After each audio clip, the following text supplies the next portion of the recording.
بسم اللہ الرحمن الرحیم۔ سوال یہ ہوا کہ اگر کوئی بندہ اسبال کرتا ہے، یعنی اگر اس کی تہبند، شلوار یا قمیص ٹخنوں سے نیچے ہو تو کیا اس کا وضو ٹوٹ جائے گا یا رہے گا؟ اس میں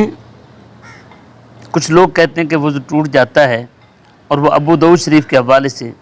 حدیث پاک بیان کرتے ہیں اور کہتے ہیں حضور صلی اللہ علیہ وسلم نے ایک بندے کو دیکھا کہ وہ نماز پڑھ رہا تھا، اور نماز پڑھتے ہوئے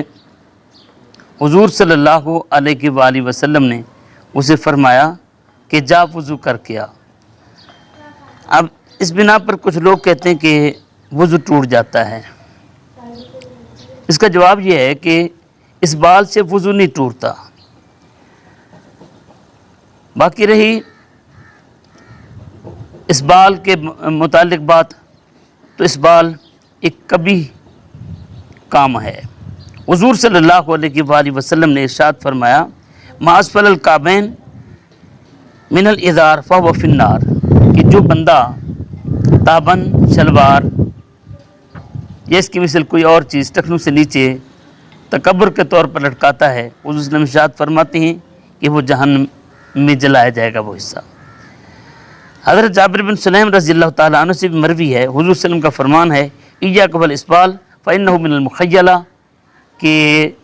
اسبال سے بچو، کپڑے ٹخنوں سے نیچے لٹکانے سے بچو، کیونکہ یہ تکبر کی ایک علامت ہے۔ جناب عمر رضی اللہ تعالیٰ عنہ کی حدیث پاک ہے، آپ نے ایک نوجوان کو دیکھا کہ وہ نوجوان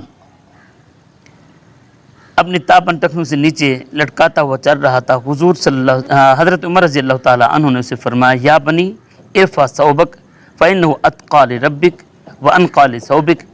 بیٹا اپنا یہ کپڑا، یہ تہبند اپنے ٹخنوں سے اوپر کر لو، یہ تیرے رب کے لیے زیادہ تقوی والی چیز ہے اور تیرے کپڑوں کو غلاظت سے، حرمت سے بچانے والی بہترین چیز ہے۔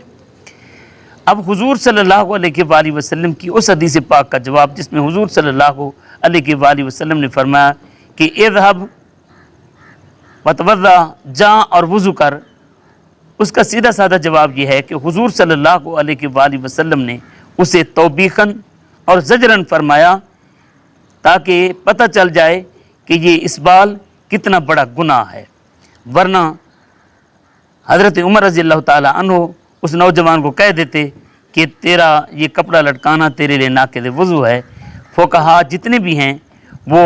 نواقضات وضو انہوں نے جتنے بیان کیے، وضو توڑنے والی چیزیں جتنی بیان کی، ان میں اس بال کا کہیں بھی ذکر نہیں ہے، ائمہ کا کہیں بھی ذکر نہیں ہے، اور